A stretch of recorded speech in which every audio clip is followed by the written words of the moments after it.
La mayoría de los venezolanos conoce su nombre. Está en plazas, billetes, escuelas, avenidas, discursos y monumentos. Su rostro aparece tantas veces en la vida diaria que a veces deja de parecer una persona y se convierte en una estatua. Pero antes de ser llamado libertador, Simón Bolívar fue un niño huérfano, un joven impaciente, un aristócrata caraqueño educado entre privilegios, pérdidas y contradicciones. Y lo más sorprendente no es que haya participado en la independencia de Venezuela. Lo sorprendente es que llegó a imaginar algo mucho más grande, la liberación de buena parte de un continente. Para entenderlo, hay que volver a una Caracas colonial, todavía pequeña, rodeada de montañas, haciendas y jerarquías muy rígidas.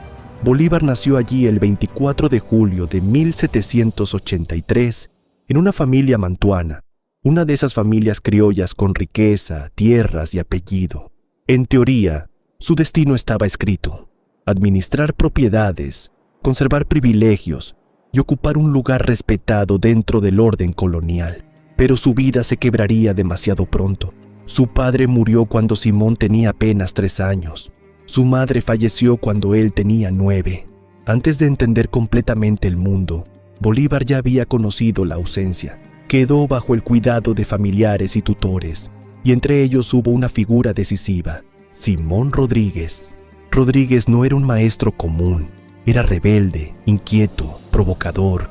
Creía que América no debía limitarse a copiar a Europa, sino inventar su propio camino.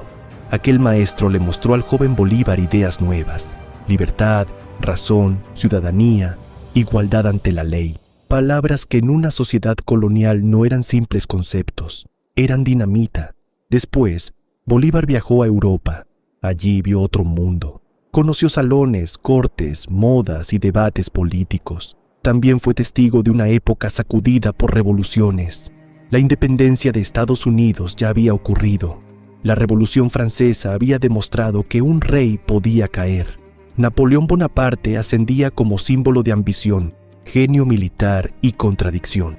Bolívar observó todo aquello con fascinación, pero también con alerta. La libertad podía abrir caminos. El poder, si no tenía límites, podía devorarlo todo. En Europa también vivió una de las heridas más profundas de su juventud. Se casó con María Teresa del Toro y Alaiza y regresó con ella a Venezuela. Parecía el inicio de una vida estable, pero poco después, María Teresa enfermó y murió en Caracas, en 1803. Bolívar tenía 20 años. Esa pérdida lo cambió. Más tarde, él mismo diría que si no hubiera enviudado, tal vez su vida habría tomado otro rumbo. Quizás habría sido un hacendado más. Quizás no habría cruzado montañas ni dirigido ejércitos. Quizás América habría conocido otro destino. Pero la historia no avanzó por el camino tranquilo. A comienzos del siglo XIX, el Imperio Español entró en crisis. Napoleón invadió España en 1808 y obligó al rey Fernando VII a abdicar. De pronto, las colonias americanas quedaron frente a una pregunta peligrosa. Si el rey legítimo no estaba en el trono, ¿quién tenía derecho a gobernar? En Caracas, esa pregunta se volvió acción. El 19 de abril de 1810, un movimiento político desconoció la autoridad del capitán general Vicente Emparan. No fue todavía una independencia completa, pero sí fue una ruptura. Por primera vez, los criollos venezolanos intentaban gobernarse a sí mismos.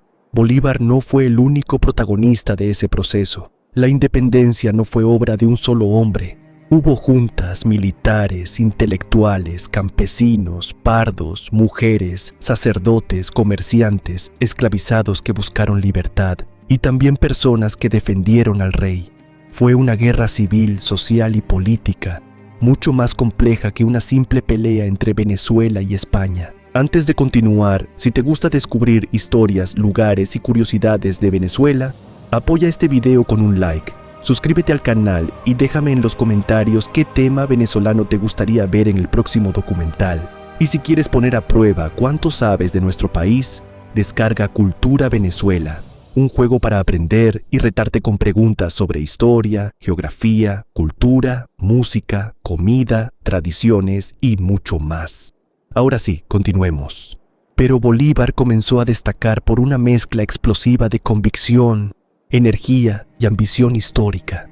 En 1811, Venezuela declaró su independencia. Era la primera república hispanoamericana en hacerlo formalmente, pero esa primera república fue frágil. El nuevo país tenía divisiones internas, problemas económicos, poca experiencia militar y una sociedad profundamente desigual.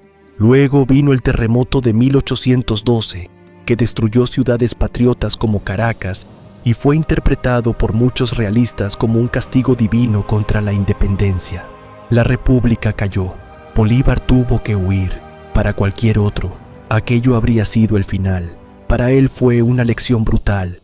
En el Manifiesto de Cartagena, escrito en 1812, analizó las causas de la derrota, la debilidad del gobierno, la falta de disciplina, las divisiones internas. No escribía como un simple sobreviviente, escribía como alguien decidido a regresar, y regresó. En 1813,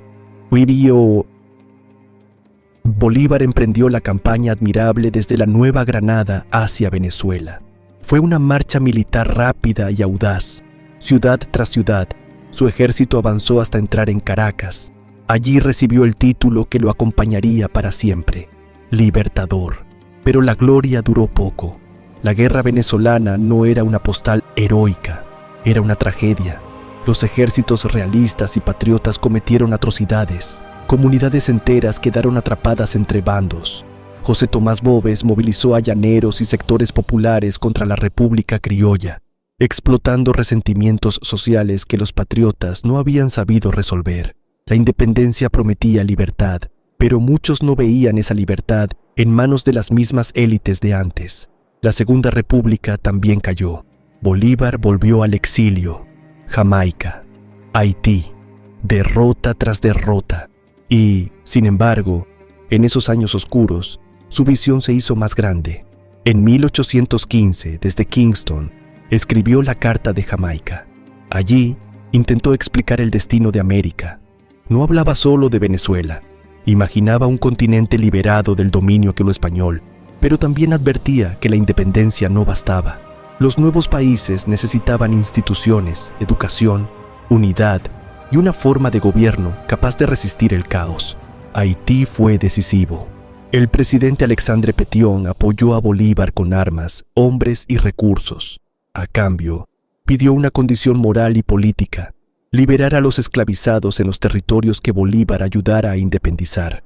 Ese apoyo suele quedar en segundo plano, pero fue fundamental. La independencia suramericana también pasó por el Caribe negro y revolucionario de Haití. Bolívar entendió que la causa patriota no podía triunfar si seguía siendo solo un proyecto de élites. La guerra exigía ampliar la promesa de libertad. Luego vino el momento que cambió el mapa. En 1819, Bolívar tomó una decisión casi imposible: cruzar los Andes para sorprender a las fuerzas realistas en la Nueva Granada. Sus soldados atravesaron llanuras inundadas, frío extremo, hambre, enfermedades y montañas que parecían cerrarles el paso.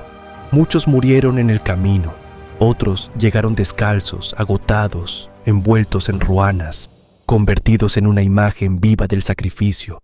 Y entonces ocurrió Boyacá. El 7 de agosto de 1819, la victoria patriota en la batalla de Boyacá abrió el camino hacia Bogotá. No fue solo una batalla ganada, fue una jugada estratégica que transformó la guerra. Con la Nueva Granada asegurada, Bolívar pudo impulsar la creación de la República de Colombia, conocida después como la Gran Colombia, una unión entre Venezuela, Nueva Granada y Quito. Ese era el sueño.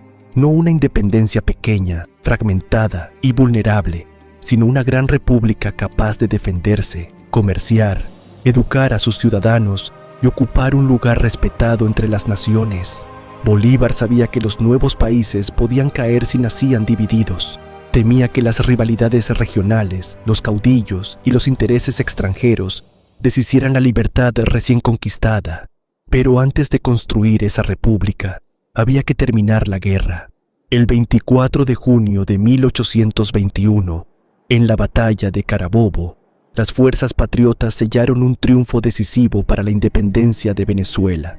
No fue el final absoluto del conflicto, pero sí el golpe que hizo irreversible la causa republicana en gran parte del territorio. Carabobo se convirtió en una escena fundacional. Soldados de distintas regiones, mandos militares diversos y un país que comenzaba a imaginarse libre. Después vendrían nuevas campañas: Quito, Perú, el Alto Perú, que luego tomaría el nombre de Bolivia.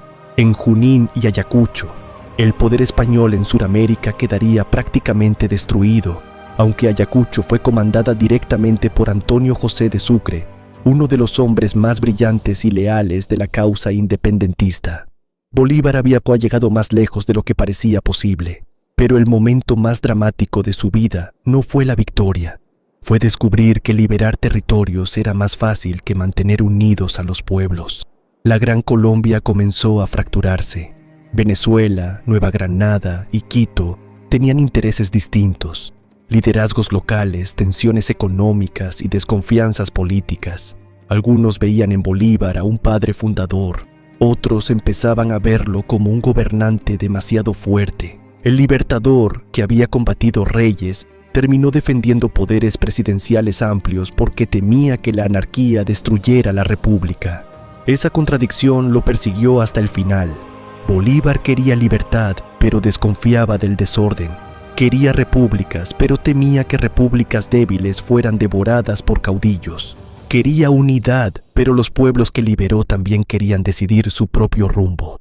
Su grandeza y su tragedia nacen de ese choque. El hombre que abrió puertas no siempre pudo controlar lo que había al otro lado. En sus últimos años, la salud de Bolívar se deterioró. Sus aliados se dividieron. Su proyecto continental se rompió. En 1830, Venezuela se separó de la Gran Colombia. Poco después, Bolívar renunció al poder y emprendió un último viaje hacia la costa caribeña. Murió el 17 de diciembre de 1830 en Santa Marta, lejos de Caracas, enfermo y con la sensación de que su obra se desmoronaba. Tenía apenas 47 años. Hoy, casi 2 siglos después, Simón Bolívar sigue siendo una figura inmensa, pero también difícil. No fue un santo de bronce ni un personaje perfecto. Fue un hombre de su tiempo, con ideas luminosas y contradicciones profundas. Fue militar, político, escritor, estratega y símbolo. Cometió errores, tomó decisiones duras y vivió dentro de una guerra cruel. Pero también hizo algo que cambió para siempre la historia de Venezuela y de América Latina. Se atrevió a pensar que el orden colonial, que parecía eterno, podía caer. Quizás por eso su historia todavía importa, porque Bolívar no solo pertenece a los monumentos, pertenece a una pregunta que Venezuela sigue haciéndose. ¿Qué significa ser libre? La respuesta no está completa, tal vez nunca lo esté, pero cada vez que miramos su vida sin convertirla en mito vacío, aparece algo más poderoso que una estatua.